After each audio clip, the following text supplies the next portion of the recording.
very good afternoon. Welcome to News at 1. My name is Nancy Wambui. Our start today's story is about the Labour gained the necessary threshold to govern on its own early on Friday morning, and departing Prime Minister Rishi Sunak announced his defeat. The country's next Prime Minister will be Keir Starmer, the head of the centre-left Labour Party, who announced his victory early in the morning. The Labour Party has won this general election, and I have called Sir Keir Starmer to congratulate him on his victory. Today, power will change hands in a peaceful and orderly manner, with goodwill on all sides. That is something that should give us all confidence in our country's stability and future. The British people have delivered a sobering verdict tonight. There is much to learn and reflect on, and I take responsibility for the loss.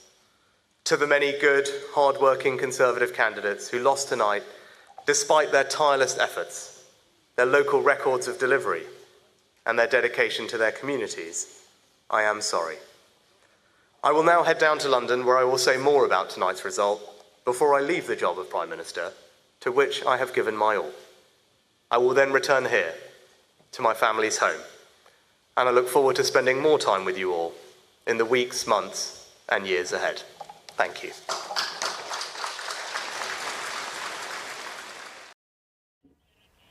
Now, dissolving his cabinet has been demanded of President William Ruto. As Kenyans continue to criticize the poor leadership, the senators addressed the floor on the second day of the Senate State of the Nation discussion to address some of the issues brought up by the young people participating in the rallies. Be too early, but of course the promises were in the next 100 days, in the next 3 months, we shall have this and that and that. Honorable Speaker, we made some confessions. We made some promises that this government will be comprised of Mamambogas, the young people, border, and it was a common phrase, not exactly for the president, for anybody. That was the talk of Kenya Kwanza. Honorable Speaker, what we have seen in return is total contrast to what the promises were. The boys that are routing today in the streets, in the campaigns, we expect them to be in positions. But in return, Honorable Speaker, we have witnessed and we have seen some recycled corrupt faces in this government. The people who mattered were the leaders and owners of parties. Today, the true bosses are the youngsters, the Gen Zs, our brothers and sisters, our sons and daughters. Mr. Speaker, I heard the president say that he wants to set up certain committees to go around the country to find out what the youth want. But why do you ask for a job when you don't know what the people who elected you want, Mr. Speaker? And sometimes we can propose a lot of things, and yet the solutions lie here. 2 years would have lapsed in the first term of government. It is about time for the president to be able to really look very, very deeply into whether or not political reward has really managed to help him manage the political government into delivering the result that is required. I say this because I have first-hand experience on many issues. I have examples of cabinet secretaries. I am a co-principal in Kenya Kwanza. But I have cabinet secretaries in this government that have tried to really look for, try to make phone calls to, not for personal issue, but issues affecting the public that have elected us into office to represent them. Mr. Speaker, will not be the Gen Z. It will be us in office. It will be the wickedness in high places. It will be the principalities and powers that reside in State House, that reside in this Senate, and that reside in the National Assembly that will take us there. If we are the problem, then the Gen Zs have all legitimate rights to kick us out. Now, Sakadra has asked the Senate Finance and Budget Committee to call a meeting within the Nairobi Metropolitan Services leadership to clarify the 15 billion shillings in outstanding bills that were not paid at the previous appearance before the committee. Governor Sakadra underlined that the national government's executive office is in the greatest position to give an update on the status of the bills. That is my first supplementary. Second and last supplementary, Governor, is what is the status on the ground of these projects to which these pending bills were due? Is there clear documentation between the county government of Nairobi in that termination that stipulates clearly the agreement of anything that is pending, so that we use it as a basis for inviting the office of the president to actually respond to this issue? The NMS died. It died, though people try to revive it, but it's dead. You know, it doesn't exist. The perpetual continuity that Senator Kalwale is asking about, NMS was a national government function. The national government still exists. So the perpetual continuity is by the national government. The accounting officer of NMS was the state house controller. There is still a state house controller, you know.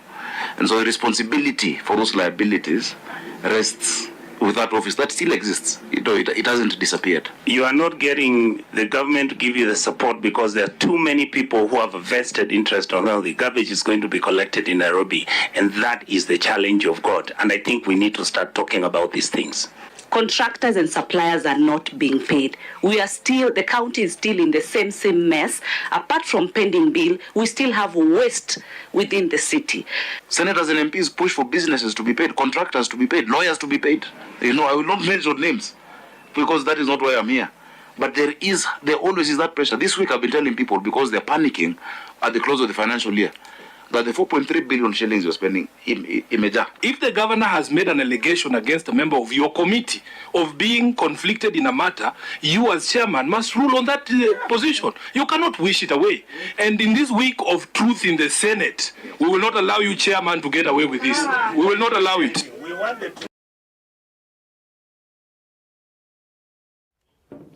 The Machakos nurses have criticized the county for not following through on some of its agreements, such as September 2018 return to work formula that called for the promotion of long-serving physicians, which they say hasn't happened yet. We were promised that by January 13th, 2024, our arrears would have been paid. This ilitupo katika nini za sahau, kaburi la sahau. On 24th of February, we met again, where we were promised that the promotion should be effected by 5th of June. Right now we are in July, zero movement. We're coming all this as being very unfair labor practices. We're having a problem with supplies in the hospital. Right now at level 5, we don't even have food for the patients. Our patients are being brought food daily. Imekuwa kiosk. We are wondering what is really happening. The other day we had issues with our support staff. They are not being paid appropriately. What is really happening in health? We want supplies to be brought in the hospitals, and we want our hospital to fully function. Our work is a calling, despite it being our profession. So, wherever the government is, the government of Machakos is, kindly and expeditiously, let's have supplies in the hospital. Let's have our patients being provided the adequate food and supplies that they require. We are going for a short break. We will be right back with more news updates, so stay tuned.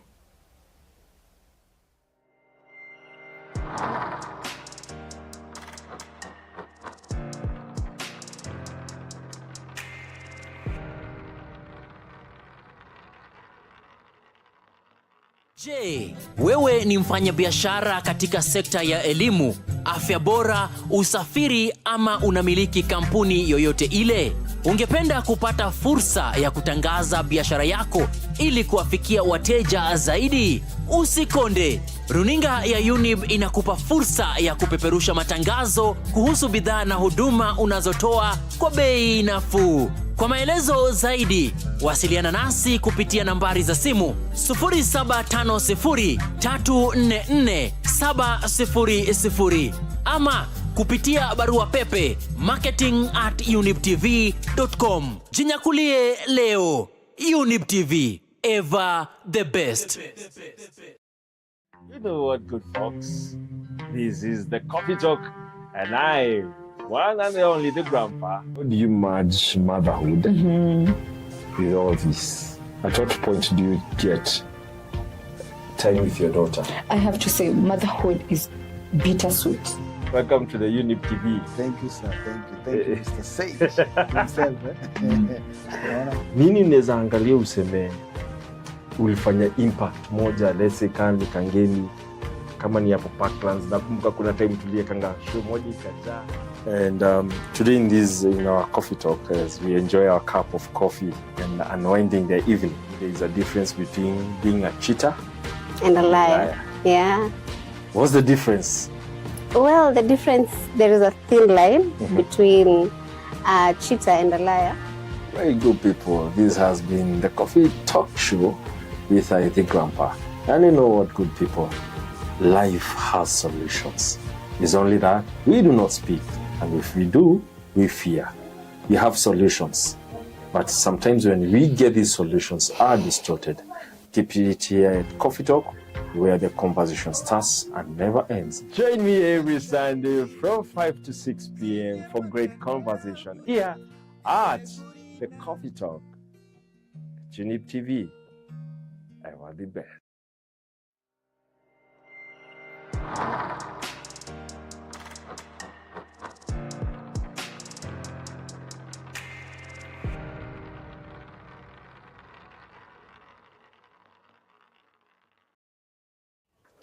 Now, many counties saw peace as a result of the safety concerns that followed the rallies on Tuesday that became violent after goons infiltrated them. Many towns stayed empty for most of the Thursday morning.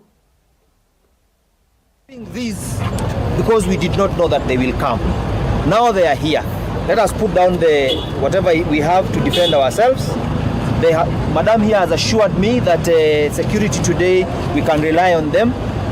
So if anything happens, then they take the blame. Tuliamuka asubuhi tulidhani hali itakuwa vibaya. Imefanya hata watoto hawajaenda shule, sisi kama watu wana bodaboda. Leo tumekaa tu, hata hatuna kazi tunafanya. Mimi ni mkaji wa hapa Kisumu. Kwa maana nilitokea kufanya maandamano, lakini kufika hapa hakuna maandamano. Na leo hata hakuna mteja ule juu, unaona town venye iko, hakuna kat. Watu wamekuwa waoga, watu wamekuwa na stress. There are some people who have come with their different intentions. They are blocking the roads, collecting money from the cars that are passing by.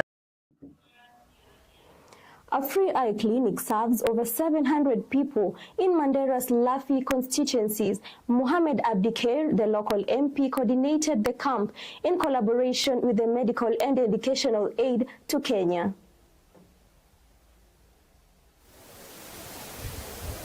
We are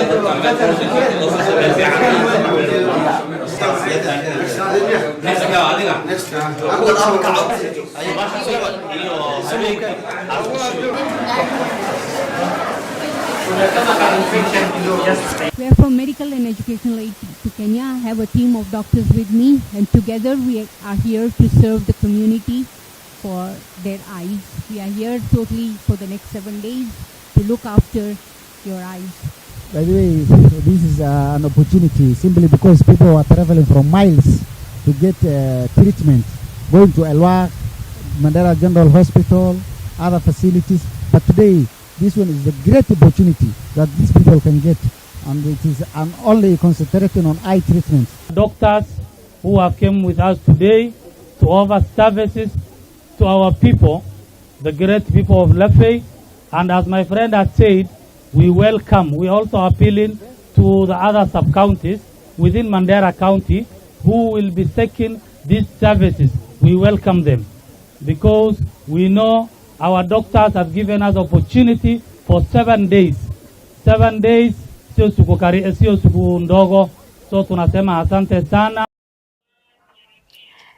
After 8 years away from competition, 2013 Berlin Marathon champion and 2016 Chicago Marathon victor Florence Kiplagat has vowed to return to her former greatness. She claimed to be utilizing the tournament to prepare for a significant return the following year. I'm Florence Kiplagat. Today I'm really happy being back to the sport again, and today was the toughest race ever.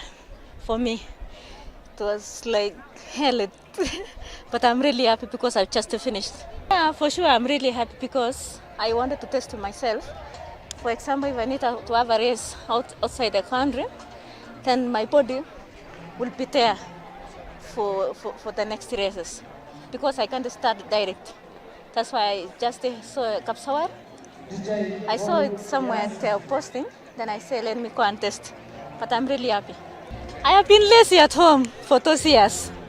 I never went for maternity, but due to Corona, we were out of competition. But now I'm back and I'm really serious.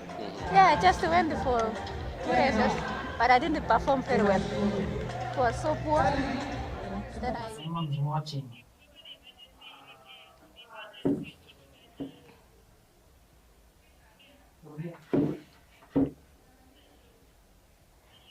We have come to the end of our news bulletins at 1. And remember, attitude is a little thing that makes a big difference. Nancy Wambui.